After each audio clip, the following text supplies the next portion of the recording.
ፍጹም ነው እምነቴ የከፍተኛ 15 እውነተኛ ታሪኮች ቀይ ሽብር በአዲስ አበባ በነሲቡ ስብሃት ክፍል 8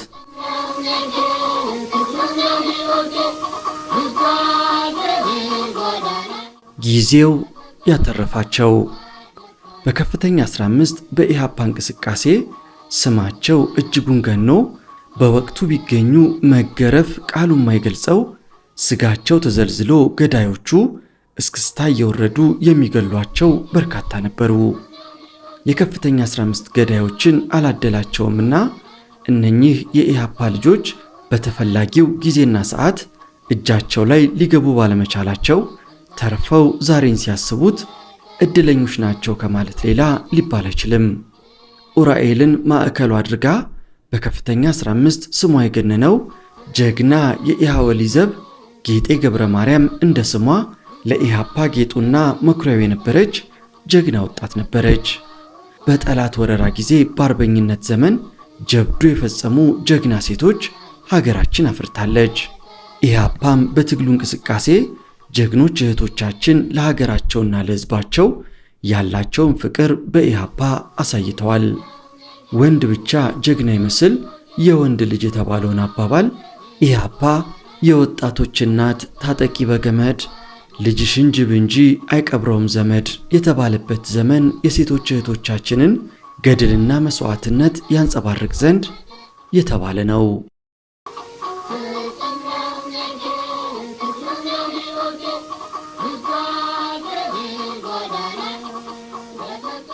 ከበርካታ የኢሃፓ ጀግና ሴቶች መሃል ምድረ ባንዳንና የአብዮት ጠባቂን በስሟ ብቻ ያስደነበረች የኡራኤል ሰፈሯ ጀግና ጌጤ የሁላችንም መኩሪያና መከታ ነበረች። የከፍተኛ 15 ነፍሰ በላዎች ጌጤን ለማግኘት ያልፈነቀሉት ድንጋይ፣ ያልዳሰሱት አካባቢ፣ ያልቦረቦሩት ቤት፣ ያላሰቃዩት ወጣት የለም። ታናሽ ወንድሟን ወንደሰን ገብረ ማርያምን አሰቃይተው ረሽነዋል። እሷን በመድገም አብዮቱን ድል በድል ሊያጎናጽፉት ቋምጠዋል። እሷን ያገኙ እየመሰላቸው አውቃታለሁ ያሉትን እንኳን ስለሚተለትሉ መለመለችኝ፣ አብሬያት ሰርቻለሁ አይደለም በአይን አውቃታለሁ የሚል ደፋር ጠፋ። የያኔ ትዝታዋን በስልክ እንዳወጋችኝ ወደ ጌጤ ልውሰዳችሁ። ቀይ ሽብር ተፋፍሞ ሁሉም እየታሰረ ሲመጣ አብሬያት ከምሰራው ጓደኛዬ አድማስ ጋር ዛሬ አንዱ ጋር ነገ ሌላው ጋር እያልን ተንከራተትን። መጀመሪያ ላይ ከፍተኛውን ሳንለቅ በዚያው አካባቢ እንሽሎኮሎክ ነበር።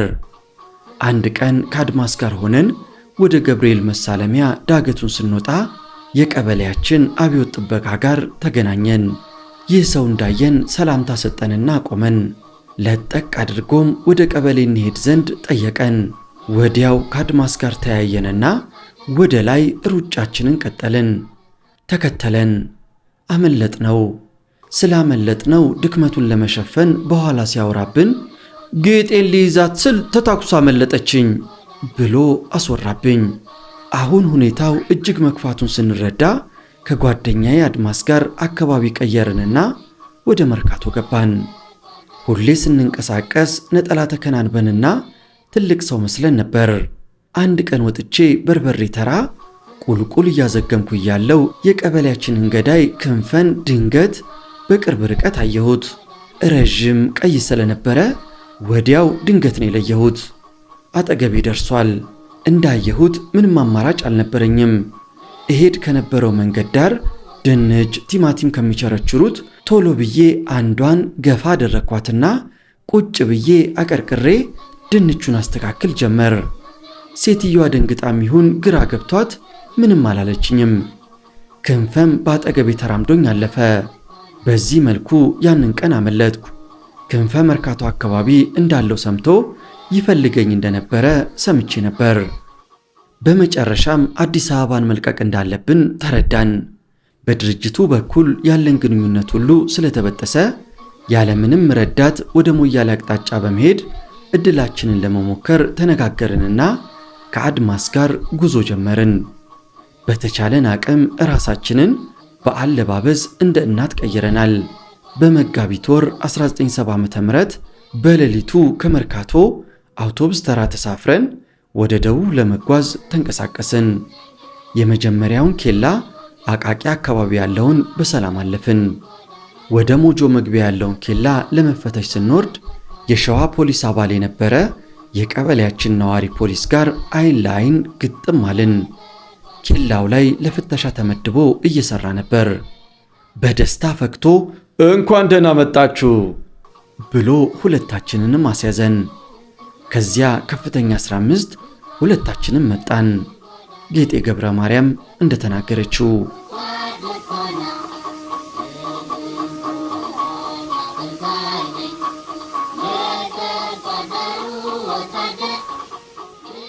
መጋቢት 1970 ዓ.ም በአዲስ አበባ ከፍተኞች የሚካሄደው የቀይ ሽብር ግድያ እንዲቆም ተደርጓል። እነ ከፈለኝ እንደ ጎመጀኋት አገኘኋትን ቢዘፍኑም ምንም ሊያደርጉ አልቻሉም። የገዳይነት ማዕረጋቸው ተገፏልና ሁሉም ነገር በመገላለጡም ዱላውም የሚያስኬድ አልሆነላቸውምና የኢሃፓዋ ጀግና ወታደር ወደ ከርቸሌ ተልካ በ1973 ዓ.ም ተፈታ ዛሬ በትዝታ ከሁለት ልጆቿ ጋር ታወራለች።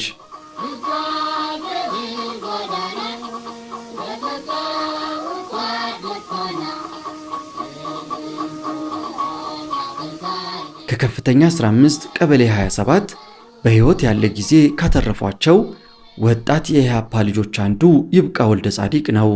ከይብቃው ጋር በድርጅት ጉዳይ ባልገናኝም በጣም እንዋደዳለን። አንዳንዴ እቤቴ ሰብሰብ ብያለን እሱ የመስኪ እህት ጌጥ ያናውጥና ኤልሳ የልጅነት ፍቅረኛሞቹን መስኪና ማሙሽን ያዝናኑናል። 1969 ዓ.ም የፋሲካ በዓል ዋዜማ ይብቂቲ ቤት መጥቶ ስንጫወት እባክህ መስኪን ደውለህ ጥራትና አብረን እንጫወት ብዬው ደውሎ እንደመጣ ደቂቃም ሳይቆይ መስኪ በቤት ልብሷ እጇ ላይ ያለውን ሊጧን በደንብ ሳትታጠብ ቀሚሷ የተንጠባጠበ ሊጥ እንደያዘ ስትበር ትመጣለች። ይብቃው ሳቁ ሊቆም አልቻለም። ምን ያህል ብትወጂው ነው ልብስ መቀየር ያቃተሽ እያለ እንባው እስኪፈስ ይስቃል። መስኪ እንደገባች ቁጭ ያልኩበት አልጋዬ ላይ ተጠግታኝ ቆም ብላ የራስ ፀጉሬን እያሻሸች እማዬ እኮ ለፋሲካ ዳቦ አብኪ ብላኝ አሁንም አልጨረስኩም ሸውጃት ነው ስሮጥ የመጣሁት ትለዋለች። ቀጠል አርጋም የይብቃውን ሳቅ በሳቅ እየመለሰች ማሙሽዬ እንደሆነ ሁለመናዬን ነውና የሚወደው አትጨነቅ እያለች አይደል ማሙሽዬ በማለት ማረጋገጫ ድጋፌን ከፊት ያነበበች። በይጨርሽና ነይ ደሞ ቸኩለሽ እንዳታበላሽው ብለናት የፋሲካን ዋዜማ አብረን አመሸን። ይብቃው እስከ ዛሬ መስኪን ሲያነሳ ሁኔታው ትዝ ይለዋል።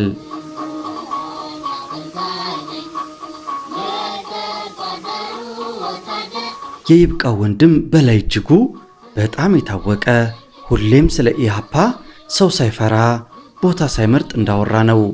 መሰረተ ትምህርት ሲያስተምር ለእናቶች ስለ ኢሃፓ እንደሰበከ ይጨርሰዋል።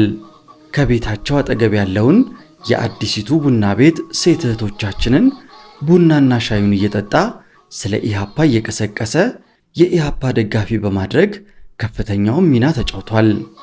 በላይ አንዳንዴ ከድርጅቱ አሰራር ውጭ እየሄደ በሚያደርገው ፊት ለፊት ሰበካ ማንም ሊያቆመው ስላልቻለ በቀበሌው እጅግ በጣም ታወቀ። የቀበሌ 27 አቶ በዛብህና ሌሎች በላይን ዋናው የኢሃፓ መሪ ድረስ አድርሰውታል። በላይ ለኢሃፓ ካለው ፍቅር የሚያደርገው ቢሆንም በዚህ መልኩ መቀጠሉ ለሱም ሆነ ለሌሎች አስጊ ሁኔታ ሊፈጥር ይችላል በመባሉ በወሬና በዝና ወደምንወደው አሲምባ ተላከ።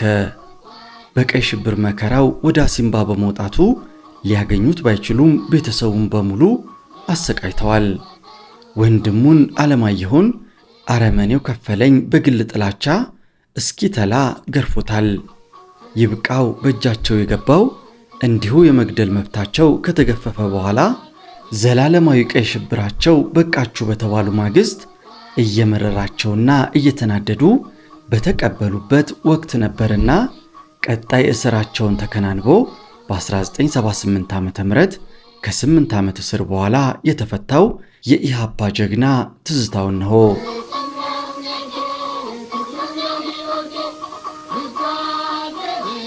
እኔ ሁሉም ነገሮች እየተምታቱብኝ የነበረው በ1969 ጳጉሜን 5 ነው። ቀኑ ትዝ ይለኛል። ወደ 12 ሰዓት ላይ የአዲስ አበባን ሰማይ ደመና ወሮት ነበር። ያኔ ደርግ መስከረም 2 ቀንን ለማክበር በፍርሃት እየተንቀሳቀሰ ነበር። እኛ ደግሞ የአሸናፊነት ስሜት ቢኖረንም ውስጣችን ችግር በችግር ነበር። ቀስ በቀስ ችግሩ እየተባባሰ በመምጣቱ ለደርግ ስለተመቸው የቀይ ሽብር ዘመቻውን በሰፊው ሕዝብ ላይ ለማካሄድ አስቻለው። እስከ የካቲት 1970 ዓ.ም ድረስ በአዲስ አበባና በናዝሬት ስንቀሳቀስ ቆይቼ ሁሉም ነገር ብልሽት ሲል በአንድ የድርጅቱ አባል አማካኝነት በአሰብ በኩል አድርጌ ጣሊያን ለመግባት የካቲት 6 ቀን 1970 ዓ.ም ደሴ ገብቼ የይለፍ ከደሴ ለማግኘት 3 ቀን ቆይቼ በመከራ ሎጊያ ላይ ዘመድ ለመጠየቅ መግባት እንደማይቻል በደርግ ወታደሮች ተነግሮኝ እንደገና በናዝሬት በኩል ከመንግስት እርሻዎች ሰራተኛ ጋር ከሰላ እንዲሄድ አድርጌ በጉዞ ላይ ያለው አምባ ላይ ከምሽት 4 ሰዓት መኢሶን የሆነ የጥበብ ባንቲ የትምህርት ቤት ጓደኛ በአብዮት ጥበቃ አስከብቦ በቁጥጥር ስር አዋሉኝ። እዚያ ለ3 ወር ቆየው። ግንቦት 10 ቀን አዲስ አበባ ከፍተኛ 15 ቀበሌ 34 እስር ቤት መጣው። በማግስቱ ቀንና ሌሊቱን የነከፈለኛ ጨብጫቢዎች ሁሉም ነገር እንዳከተመና ሁሉም ሰው ወደ አብዮቱ ካምፕ እንደገባ ሲነዘንዙኝ ዋሉ አደሩ። በኋላ አንደኛው እነ ሰለሞን በሰማው ሁሉን ነገሮች እንዳጋለጡ ሲነግረኝ ካወረድኩ በኋላ ቤቴ የቀበርኩት መሳሪያ እንዳለ ነግሬያቸው ሰፍ ብለው ይዘውኝ ወጡ። ግንቦት 12 ቀን 1970 ዓ.ም የነ ከተማ ግሩፕ ቤት ይዘውኝ መጡ። መሳሪያ የማሳያቸው መስሏቸዋል። እኔ ግን ሁሉም ተስፋዬ ስለተሟጠጠ ስሮጥ እንዲመቱኝ አስቤ ስለወጣው በካሳንቺስ አጂፕ ጀርባ ወደ ቤቴ መግቢያ ባለው ቀጭን መንገድ ሮጥኩ። ግርማ ኮሚኒስቱ በያዘው ክላሽ ሊመታኝ ሲል አረመኔው ገራፊ ደምሴ ከኋላዬ እኔን ለመያዝ ይሮጥ ስለነበረ መምታት አልቻለም። እኔም አንድ አጥር ዘልዬ ላመልጥ ስሞክር ከፊትም ከኋላም ሲመጡብኝ አንድ ትንሽ ኩሽና ወይም ማድቤት ዘልዬ ገብቼ የሙቀጫ ዘነዘና አገኘሁና ከፊት ለፊቴ ደምሴን አግኝቼ አናቱን ልለው ስል ከተማ በያዘው ሽጉጥ ከወገቤ በታች በአንድ ጥይት መቶኝ ወደኩኝ። ከዚያም አንስተውኝ 34 እስር ቤት ግርፊያ የሚካሄድበት ሕንፃ ጀርባ በረንዳ ላይ ወረወሩኝ። የነሱ አጨብጫቢዎች እየመጡ ይሰድቡኛል፣ ይረግጡኛል። በተለይ ከናዝሬት ከፈለኝ ይዟቸው የመጣው ጭንቅላቴ ላይ የወጡ ሲረጋግጡኝ እሰድባቸውና ኢህአፓ ያሸንፋል ባንዳዎች እያልኩ መፈክር አወርድባቸው ነበር። የነበሩት አብዛኛው እስረኛም ሁኔታዬን አልወደዱልኝም። ምክንያቱም የቀረውን ሞት እንደገና ሊቀሰቅስብን መጣ በማለት ይመስለኛል።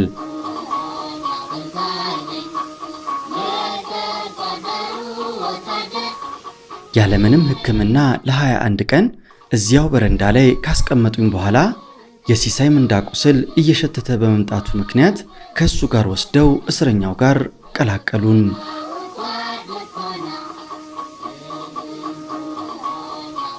ከ6 ወር በኋላ ነገሮችም ወደ ገራፊዎቹም እየዞረ እየመጣ በመሆኑ ዋስ ጠርቼ ለሕክምና ወጣው። ሕክምናዬን ከጨረስኩ በኋላ እንደገና ለምርመራ ተጠርቼ የማዕከላዊ መርማሪዎች መርምረው ግማሻችንን ወደ ማዕከላዊ እስር ቤት ሲልኩን ወር ከቆየው በኋላ በ1972 ዓ.ም ከርቸሌ ወርጄ በ1978 ዓ.ም ለመፈታት ቻልኩ። የካቲት 6 ቀን 1970 ዓ.ም ነው ከአዲስ አበባ መልቀቅ የጀመርኩት። እስከ ዛሬዋ ዕለት እግዜር ለኔ ያደረገልኝ በችግራችን በስቃያችን ተካፋይ እንደነበረ እንዲታወቅ እፈልጋለሁ። ሁሉም ነገሮች ጭልምልም ብሎብኝ ስለነበረ በድኔ ብቻ ነበር የሚራመደው። የዚያን ዕለት ወደ ደሴ ለመሄድ ማደር ያለብኝ መርካቶ አካባቢ ስለነበረ አልጋ በጠዋት መርካቶ ሹፌሮች ቡና ቤት ይዣለሁ። መርካቶ ይጨናነቅ የነበረው እረጭ ከማለቱም በላይ ሁሉም ሰው በፍርሃት ተጨናንቆ ነበር። ሰዓት እስኪደርስ እየተዟዟርኩ ከቆየው በኋላ ሻንጣዬን ይዤ ወደ 1 ሰዓት ከምሽቱ ሲደርስ ወደ ሆቴሉ ገባው። ሻንጣዬን መኝታ ክፍል አስቀምጬ ወጣው።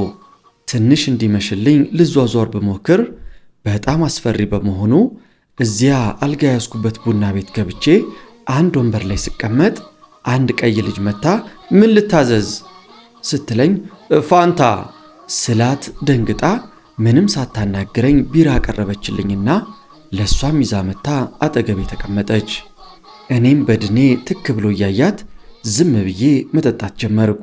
ከትንሽ ደቂቃ በኋላ ቤቱ በአብዮት ጥበቃ ተከበበ። ጠባቂዎቹ ግቢውንና ቤቱን ማተራመስ ጀመሩ። አይዞህ ዝም ብለህ ተቀመጥ አለችኝ። አጠገቤ ተቀምጣ ቀደም ብላ የጀመረችውን ቢራ እየጠጣች ክፍሎቹንና ቤቱን ከፈተሹ በኋላ ቡና ቤት ውስጥ ያለነውን ሰዎች መታወቂያችንን ከተመለከቱ በኋላ የቤቱን ኃላፊ ይዘው ተወጡ። ከ30 ደቂቃ በኋላ በአካባቢው የጥይት ሩምታ ተሰማ። ወይ ጉድ! እነኚህ ሰዎች እያበዱ ናቸው ስትለኝ ምንም አልመለስኩላትም። ሰዓቱ ገና ስለነበር ከዚያው አልተነቃነኩም። ቀስ እያለ ፍርሃቴውን ቅዝቃዜው ሰውነቴ በጣም ከመቀዝቀዙ በላይ መንቀጥቀጥ ጀመረ።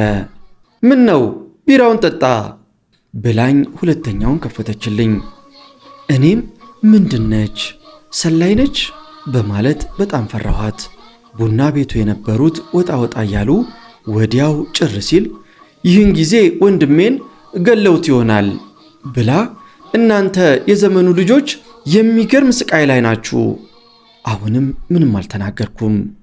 በጣም ብዙ ካወራችልኝ በኋላ የት ነው የምታድሪው አልኳት። አሁን ቤት እንዴት ይኬዳል ብላ ጥያቄን በጥያቄ መለሰችልኝ። ለምን አብረን አናድርም? እሺ ብላኝ ትንሽ ከቆየም በኋላ ተያይዘን ገባን። የቢራውን አላስከፈለችኝም። ስለ ኢሃፓ፣ ስለ መኢሶን፣ ስለ መንግሥት ስታወራ ከቆየች በኋላ ለካ ነገ መንገደኛ ነህ ብላ ተኛች። እኔም ብዙ እያሰላሰልኩ ከቆየው በኋላ እንቅልፍ ሸለብ አደረገኝ። ሊነጋጋ ሲል ለመነሳት ስል እሷም ነቃችና ይቅርታ ብላ ሰዓቷን ስታይ ገና 11 ሰዓት በመሆኑ ትንሽ እንድቆይ ጠይቃኝ እኔ እኮ ሂሳብ አልከፈልኩሽም ስላት የምን አለችኝ። የቢራውንም ያንቺንም። አይዞህ የቢራውን እኔ ነኝ የጋበዝኩ፣ ሌላ ደግሞ የምትከፍልበት ምንም ምክንያት የለም። ይልቅ ብላ ትንሽ ካለቀሰችና ካሰበች በኋላ የአንገት ሐብሏን አውልቃ ሰጠችኝና እግዜር ይጠብቃችሁ አለችኝ። ሳላውቀው እምባዬ ጉንጬ ላይ ፈሰሰ። አሁንም ሳስበው ያስለቅሰኛል። ሐብሉን በመጨረሻ የሚወሰዱት የ34ቱ አውሬዎች ናቸው።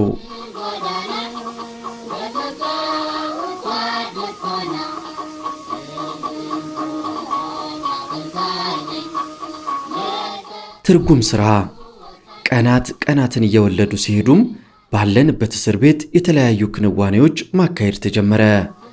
በእውቀታቸውና በቋንቋ ችሎታቸው ላቅ ያሉት የጊዜውን መጽሐፍ ወደ አማርኛ እንዲተረጉሙ ታዘዙ። ፋሺዝም ኤንድ ሶሻል ሪቮሉሽን የሚለው መጽሐፍ ወደ አማርኛ ተተርጉሞ ማን እንደወሰደው አይታወቅም። የትርጉም ሥራውን ከተማ ለወዝሊግ ድርጅቱ አስረክቦታል የሚል ጥርጣሬ ነበር። በትርጉም ሥራው የተካፈሉት ከክፍሉ ከተማ በእርግጠኝነት የተሰጠ አንደኛ ብርሃኑ ዳርጌ፣ ሁለተኛ በላይ ኃይለ መለኮት፣ ሦስተኛ ደጀኔ ኃይለ ማርያም፣ አራተኛ ጌታቸው ኩምሳ፣ አምስተኛ ክፍሉ ከተማ፣ ስድስተኛ ሙሉ ፀሐይ ቦጋለ፣ ሰባተኛ ታደሰ የጌታቸው ኩምሳ ጓደኛ፣ ስምንተኛ ታምራት ሳሙኤል፣ ዘጠነኛ ቴዎድሮስ 10ኛ፣ ዮሴፍ ነጋሳ 11ኛ፣ ዘቢብ ጋይም 12ኛ። የአርክቴክቸር ተማሪ ስሙን ማስታወስ ያቃተኝ። እነዚህ ናቸው በትርጉም ሥራው የተካፈሉት።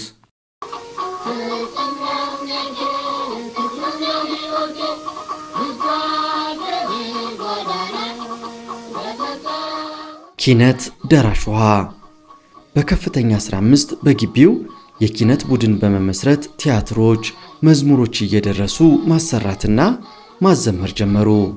በግርማ ዘለለው የሚመራው የኪነት ቡድን ደራሽ ውሃ የሚለው ቲያትሩ ተወዳጅነትን አገኘ። ክፍሉ ከተማ እንዲህ ይላል። ግርማ ዘለለው ከፍተኛ እስር ቤት እንደመጣ በጣም አሰቃይተውታል። የቱሉ ፎርሳ ደራሲ ነህ፣ ኢህአፓን ያቋቋምክ አንተ ነህ እያሉ ያስቸግሩታል። አብረን ተቀምጠን በመጡ ቁጥር በጥፊና በእርግጫ ይሉታል። በኋላ እንዳጫወተኝ ከተማ ካድሬው ይመስለኛል ለመዳን ከፈለክ አንድ ነገር አድርግ ይለዋል። ግርማ ዘለለውም 2 ቲያትር ይደርሳል። አንደኛው ደራሽ ውሃ ሲሆን ሌላው ትግሉ ሲፍም ነው። ሁለቱም በአንድ ላይ ነበር የሚታዩት። ደራሽ ውሃ መዝሙር ብቻ ሲሆን ቲያትሩ ትግሉ ሲፍም ነበር። ደራሽ ውሃ ከታየ በኋላ ትግል ሲፍም ይከተላል። እነኚህ ቲያትሮች የግርማ ዘለለውን ሕይወት አትርፈውለታል። በየቀበሌው እየዞረ ታይተዋል። በአንጻሩ እነኚህ ቲያትሮች ከፈለኝን አላስደሰቱትም። ኢህአፓ አንጸባረቀች እያለ ሲናገር ተደምጧል። ምክንያቱም የቲያትሩ ገጸ ባህሪያት ላይ ኢህአፓን ሆነው የሰሩት ልጆች በጣም ቀልጣፎች ሲሆኑ አብዮተኞቹን ወይም ባንዶቹን ሆነው የሰሩት ግን ድምቀት አልነበራቸውም። በዚያ የተነሳ ኢህአፓ ላይ ቂም የያዘውን ከፈለኝን አስቆጣ።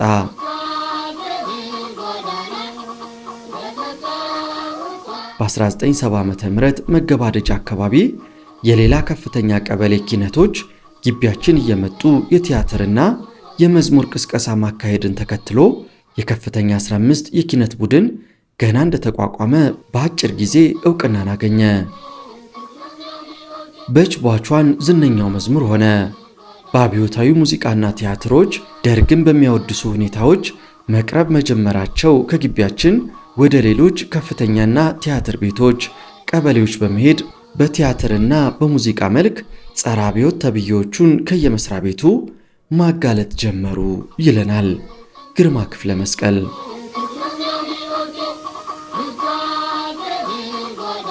የከፍተኛ 15 ኪነቶች ነበሩ። እነዚያ በችቧችንን እየዘመሩ ማታ ማታ እየመጡ እተኛንበት ያስፈራሩናል። ብርሃኑ ሳንቾ ነው አንደኛው በኪነት ውስጥ ከነበሩት። ግርማ ዘለለው ነበርና በየቀበሌዎቹ እየሄዱ ደግሞ አጥፍተናል፣ ማርኛ ቢዮቴ እያሉ ድራማ ሰሩ እየተባሉ ያልሆነውን እንዲነን እንድንል እየተዛተብን ሕዝብ በተሰበሰበበት አካባቢ እንድንናገር በማስፈራራት ያስገድዱን ነበር። ጸጉ ገሰሰ እንደተናገረው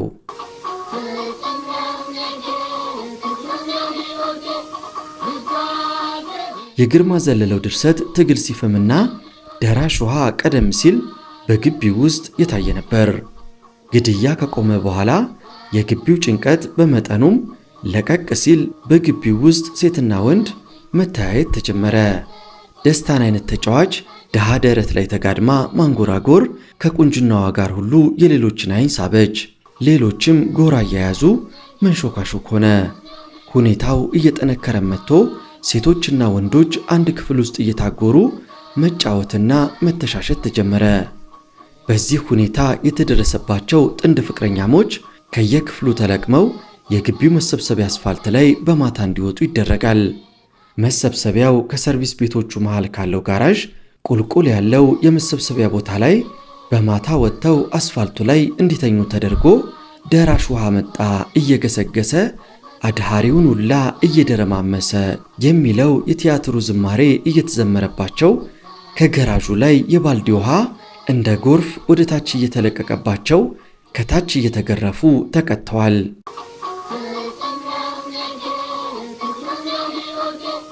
የሥነ ጽሑፍ ችሎታ ያላቸው ግጥሞችን፣ ትረካዎችን ማስነበብ ጀመሩ። የግጥምና ሥነ ጽሑፍ ውድድር ተጀመረ። በሜይ ዴይ 1970 ዓ.ም በከፍተኛ 15 እስር ቤት የግጥም ውድድር ተካሄደ። በዚህ የግጥም ውድድር የተሾመ ገብረስላሴ አንደኛ ሲወጣ፣ የታከለ ሰይፉ ሁለተኛና የዳንኤል ወልደ ዮሐንስ ሶስተኛ ወጥቷል። የታከለ ሰይፉ ግጥም ከፍተኛ 15 ሁለተኛ ቢወጣም በዓመቱ በ1971 ዓ.ም ሜይ ዴይ ላይ ከኢትዮጵያ አንደኛ ወጣ። ይህ የሚያሳየው የከፍተኛ 15 ታሳሪዎችን ብስለት ነው፣ የኢሃፓ ልጆችን ጉብዝና ነው። በቀጣይነት ብዙ ግጥሞች ይነበቡ ጀመር።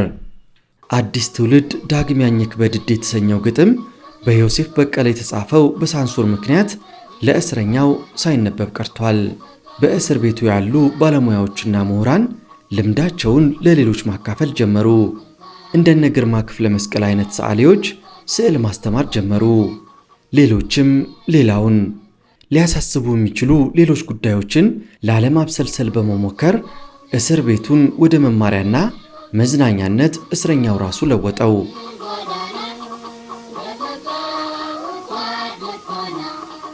በግርማ ዘለለው የሚመራው የከፍተኛው ኪነት ቡድን አንደኛ አብርሃም ጊታሪስት፣ ሁለተኛ አምሃ አበበ፣ ሶስተኛ አስክሪ ሳህሌ፣ አራተኛ በቀለ ወንድሙ፣ አምስተኛ በላይነሽ እንዳለ፣ ስድስተኛ ዳንኤል ኃይሌ፣ ሰባተኛ ዳኛቸው ወንድሙ፣ ስምንተኛ ፍሬህይወት አለነ፣ ዘጠነኛ ጌትነት ያዕቆብ፣ አስረኛ ሀገር ተስፋዬ፣ 11ኛ መቅደስ አቤሴሎም፣ 12ኛ ምትኩ ክራር የሚጫወተው፣ 13ኛ ሱራፌል፣ 14ኛ ሰርካለም ናቸው።